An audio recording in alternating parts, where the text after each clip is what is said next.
Bom dia, bom dia, bom dia para você. Graça e paz. Cá estamos nós mais um dia para meditar na palavra de Deus. Esse é o Sim Diário e para hoje a gente só precisa dizer sim.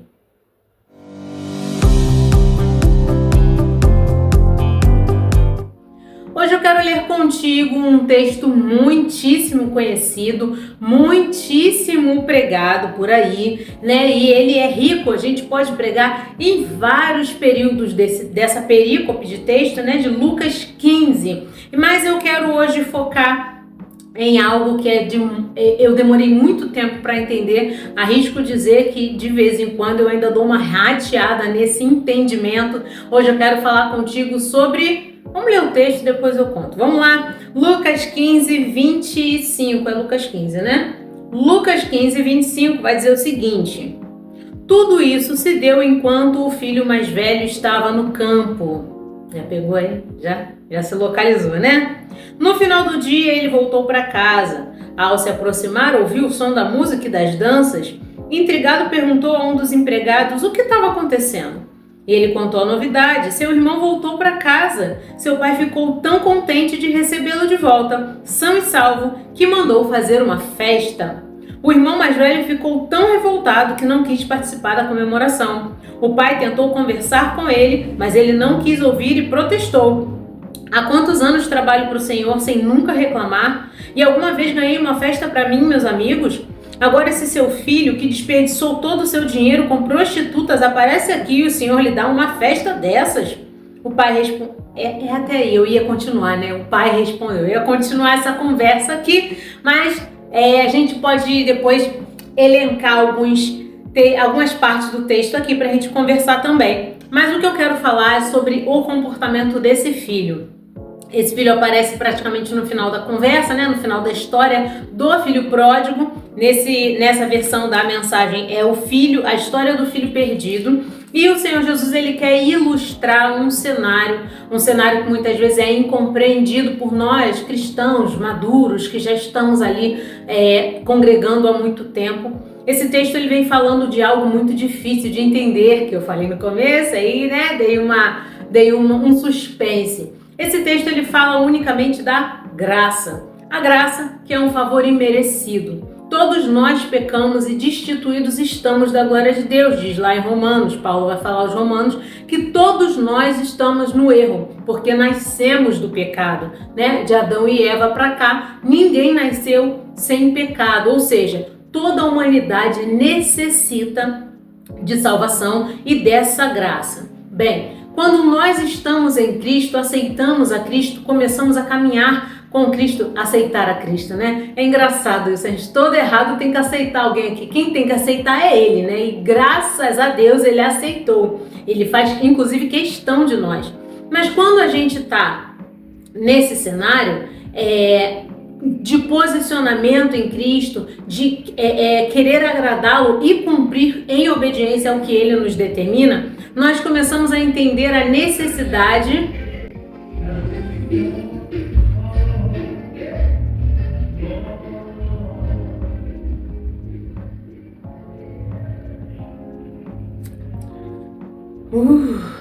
difícil, né? Eu tenho a vizinhança do barulho. É o nome da minha vizinhança, porque é só Deus. Quando não é cachorro, é um carro de som tocando a rocha. Quando não é isso, é a vizinha gritando. Enfim, nós seguimos, né? Mas como eu estava dizendo, quando concebidos no pecado, todos nós necessitamos de salvação. Mas quando a gente começa a andar com Cristo, a gente entende que temos uma missão. E qual é a missão? Ele deixou pra gente lá em Mateus 28. Ide por todo mundo, pregai o evangelho, porque todo mundo precisa. Por que ele fala isso? Ide por todo mundo? Porque todo mundo, do velho ao novo, do preto, branco, todos os continentes, todos os lugares do planeta, todos necessitam da graça, do favor imerecido da salvação. Bem, aqui nesse texto, o Senhor Jesus ele quer só ilustrar uma circunstância que muitas vezes a gente vivencia, né, ali no ambiente das nossas igrejas ou no seio das nossas famílias, pessoas que conhecem a Cristo, convivem com Cristo e de repente decidem pegar tudo que é seu e meter o pé. Passa um tempo, sofre, quebra a cara e resolve voltar. ou então nunca viveu Cristo, nunca conheceu ao Senhor e vive uma vida desregrada de oba-oba e de repente tem um encontro como foi o de Saulo, né? Caiu do cavalo, aquela luz resplandeceu em torno dele. Quem é? Sou eu, Jesus, a quem tu persegue. Qual foi, Paulo? Eu adoro Saulo, né? Quem ainda era Saulo, não era Paulo. Eu amo esses encontros, né, inesperados, mas para muita gente, não, mas tá todo errado, não, mas não merece, não, mas não pode, mas é que a palavra diz sobre isso, é a graça, e é um favor que nem eu, nem você merecemos, ninguém merece, é um favor imerecido, esse é o significado da palavra graça, e a salvação é a maior graça que poderíamos receber, por quê? Porque estávamos fadados ao inferno, a viver como pecadores errantes para sempre, em caminhos tortuosos para sempre, se não fosse o amor imenso e um plano perfeito de salvação do nosso Pai, que através de Jesus fez esse caminho se reconectar. Nós estávamos afastados, né, destituídos da glória de Deus, e de repente o Senhor Jesus vem para fazer essa conexão, essa ponte, tanto que ele vai falar que ele é o caminho, a verdade e a vida. Ninguém vai ao Pai senão por ele, que fez essa ponte de reconexão, né? Então a gente entende, e às vezes não entende, como é que determinadas pessoas conseguem alcançar a salvação, como é que fulano vai morar comigo no céu se ele tem uma vida assim e eu sou crente, nananã. Vai falar também sobre as renúncias, sobre como escolhemos viver, sobre como decidimos viver. Mas fato é que a gente não tem nada a ver com isso. É a vida do outro, é o relacionamento com o outro e Deus. Nós não podemos interferir nesse relacionamento. O que devemos e precisamos cumprir é esse id. Por que esse pai ficou tão feliz com esse filho que voltou? Por que ele deu uma festa pro cara que estava todo sujo, todo perdido, todo pecador? E o filho que estava com ele, talvez a perspectiva do filho, e eu não tô aqui julgando o filho que ficou não, tá? Porque muitas vezes eu sou esse filho. Calma aí, gente, não, peraí, isso não parece justo. Mas é que a nossa justiça nem se compara de perto, nem de longe, com a justiça do céu. Deus funciona diferente, a justiça do céu é diferente. Por esse motivo a gente precisa entender que essa parábola aqui do filho pródigo, do filho perdido, vai falar sobre sobre mim, né? Sobre mim, sobre você, sobre aqueles que estão perdidos e sobre um pai amoroso que tem o desejo de trazer a todos para perto. O filho que ficou estava chateado porque, nunca me deu uma festa? Calma aí, você tá comigo, tudo que é meu é seu. Nossa vida já é uma festa porque a gente tem um ao outro. E é essa percepção que eu quero trazer para você hoje. Primeiro, todos precisam da graça, da salvação. Seja bom, mal, preto, branco, já falei, qualquer um, em qualquer lugar, porque nascemos do pecado, estamos destituídos da glória. Todos precisam. 2, Deus nos comissionou. Ele conta com a gente. Ele não precisa, mas ele conta. Quando nós nos posicionamos em Cristo, para que a gente passe a contar para as outras pessoas onde a gente encontra salvação, onde a gente encontra cura, onde a gente encontra paz, libertação, né? Para viver uma vida que nos leve a este caminho de reconexão com Deus. E terceiro, nós precisamos entender que não nos interessa o estilo de vida que aquela pessoa decidiu levar. O que importa é que a gente faça a nossa parte em explicá-la o reino de Deus, mas a decisão é dela. Ninguém pode decidir por ninguém. Quem dera. Como seria maravilhoso se a gente pudesse decidir pelos nossos amigos, parentes, pais, primos, filhos, mas a gente não pode. O que o Senhor manda a gente fazer? Ide, pregai. Only this. Agora, quem convence do pecado, do juízo e da justiça é o Espírito Santo de Deus. Nosso papel é só pregar. Esse pai se alegrou, e aí na figura de Deus, né? Ele se alegra por cada um que entende e regressa para casa, para a posição, né, de filho novamente. Você não é escravo, você não é qualquer coisa. Para Deus você é filho. E quando você volta, você precisa, o que ficou, né? Precisa entender que esse irmão que se perdeu e voltou merece tanto quanto eu. Tem um texto que eu amo debater sobre esse texto, que é da vinha. a parábola dos trabalhadores da vinha, que está lá em Mateus. É o único livro que tem essa parábola, que fala, né, que passou pela praça, o dono da vinha viu o pessoal lá desocupado logo cedo de manhã. O que vocês estão fazendo aí? A gente está aqui, não temos trabalho. Pois bem, vou trabalhar na minha vinha, 6 horas da manhã. Daqui a pouco ele passou lá de novo, tinha mais uma galera lá desocupada. O que vocês estão fazendo aí? Ah, estamos aqui, não temos trabalho, pois agora tem, vambora. E leva, e vai levando. Quando dá 4 horas da tarde, ele vai lá de novo na praça e tem mais gente, ele fala, vamos trabalhar lá comigo. Chega a hora do pagamento. E quando ele vai pagar o pessoal, né, ele bota enfileirado os últimos que chegaram, 4 e pouca da tarde, a vinha já ia fechar, e aí ele vai enfileirando em ordem decrescente ao primeiro. E vai pagando exatamente igual para todo mundo. Que texto difícil. É difícil a gente entender a graça se não estivermos devidamente amadurecidos no Senhor, na palavra. Porque ele pega e paga todo mundo igual. Ué, como assim? Mas eu cheguei 6 horas da manhã e tu vai me pagar o mesmo cara que chegou 4h30? Ué, mas não foi isso que eu combinei contigo? Foi ou não foi? Não é essa a proposta do Evangelho? E de pregar o Evangelho? Agora, se você viveu uma vida de renúncia e o outro chegou hoje e foi aceito pelo Pai, foi salvo, morre amanhã, tá na glória, isso é justo? Não para você, talvez, que ainda não entendeu nosso propósito nessa terra. Mas para o Senhor faz todo sentido. E aí essa galera começa a discutir, não, mas aí é justo, você vai pagar a mesma coisa para ele que pagou para mim, eu tô o dia inteiro, ó, mesma conversa aqui, ó. Ué, eu tô contigo o tempo todo, tu nunca fez uma festa para mim? Mas ué, meu Deus, tudo que é meu é seu, você podia ter feito a festa a hora que você quisesse, inclusive estamos juntos, eu ia celebrar junto com você.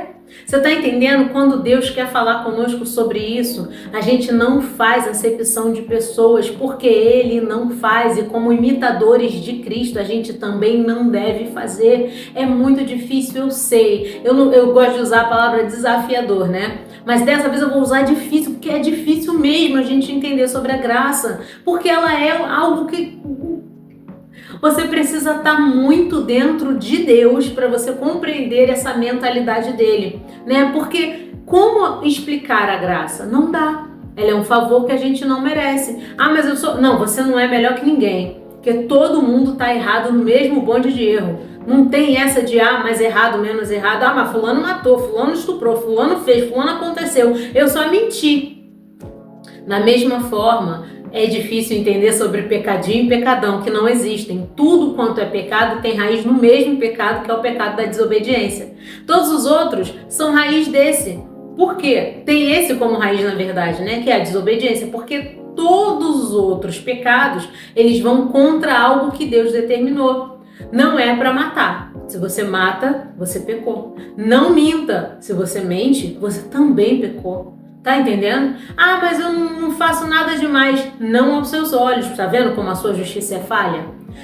Farinha pouca, meu pirão primeiro, né? Ah, então pra mim vale esse, mas pra você, não. No céu não existe isso. É todo mundo igual, todo mundo é visto igual. E é por esse motivo que esse pai fica tão feliz e celebra o retorno do filho. Quando o outro não reconhece, não entende a necessidade desse irmão dele da salvação também. Quantas vezes isso acontece com a gente? Hoje, esse devocional vem com o objetivo de tentar clarear essas ideias para você, de tornar isso mais palatável ao teu coração. Por quê? Porque eu mereço, você merece, o seu vizinho merece, aquele político corrupto que a gente detesta também merece. E é por esse motivo que a gente foi chamado e aceitamos o convite de Cristo de ir a todo mundo e pregar o evangelho a toda criatura. Seja o político que a gente tem antipatia, seja o bandido que está preso, seja aquele que está preso num leito de hospital, seja aquele drogado que está lá na esquina, seja a moça da padaria ou do mercado. Todo mundo tem direito ao mesmo acesso que a gente, sendo eles filhos pródigos ou filhos santos e obedientes, como nós julgamos muitas vezes.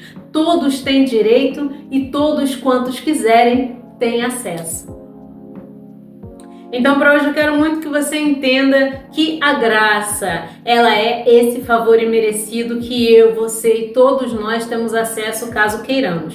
Eu quero ler um último texto para você, lá em Romanos 15, Paulo vai falar o seguinte: Ora, nós que somos fortes temos o dever de suportar as fraquezas dos fracos e não agradar a nós mesmos. Sim, irrita, mas nós fomos chamados para isso e quem nos capacita também por graça é o próprio Senhor. Suportar não é suportar de qualquer jeito, suportar sendo grosseiro, tratando mal, não, mas suportar dando apoio, liberando uma palavra, insistindo em oração, insistindo para aquela pessoa ir contigo para a igreja, ir contigo para a célula. Esse é o nosso papel, essa é a nossa função, esse é o nosso propósito.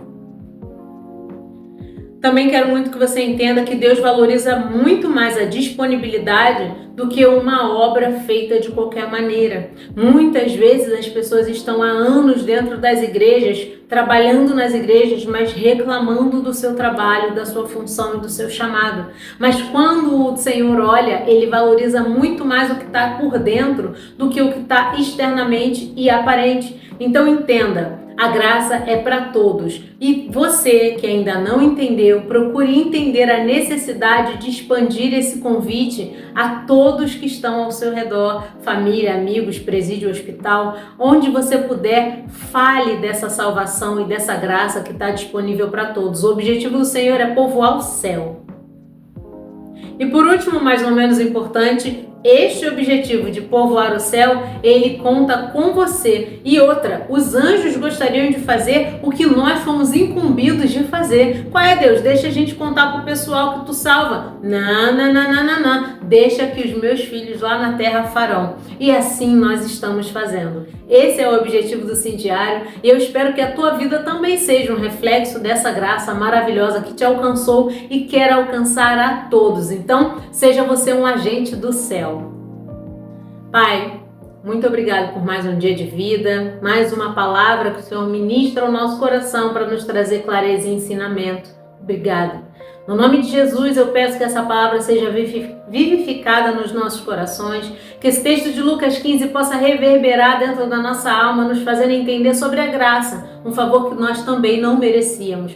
Que o Senhor possa, em nome de Jesus, nos usar como instrumentos para salvar outras vidas, que os nossos erros e acertos possam ser testemunhos vivos do teu poder, da tua misericórdia e principalmente da tua graça que alcança a todos, sendo nós grandes ou pequenos, famosos ou anônimos, bons ou maus. A tua graça está disponível para todos nós e o nosso papel é esse, espalhar essa novidade, essa boa nova por aí. Usa-nos com liberdade, cumpre o teu querer na vida de todos ao nosso redor e através das nossas vidas, Pai, dos nossos testemunhos da graça. Obrigada por tudo. Cuida de nós e da nossa casa, livra-nos do mal e nos abençoa com a tua companhia. No nome santo, poderoso, lindo e doce de Jesus, eu oro e agradeço. Amém, amém. Mas se hoje for muito difícil, tudo bem.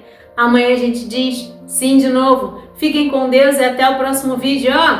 Se esse vídeo falou com você, compartilhe. Um beijo, tchau!